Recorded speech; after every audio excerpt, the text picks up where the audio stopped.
ചെറിയ മക്കളൊക്കെ അറിയില്ല. നിങ്ങൾക്കറിയില്ലേ? കൂടെ പാടുമോ? ഇവര് മാത്രമേ ഇപ്പൊ പാടുന്നുള്ളൂ കേട്ടോ. പാടൂലേ? എല്ലാവരും കൂടെ ഒന്ന് പാടി നോക്കാം. ഓക്കെ.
അടിപൊളി അടിപൊളി.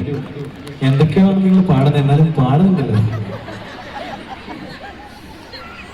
അപ്പൊ ഇനി ഞാൻ വയലിൽ കുറച്ച് നോട്ടുകൾ വായിക്കാം. തിരിച്ച് അതുപോലെ പാടിത്തരും. ഞാൻ എന്താണോ വായിക്കുന്നത് തിരിച്ച് അതേപോലെ ലാലാന്നാക്കി പാടാം.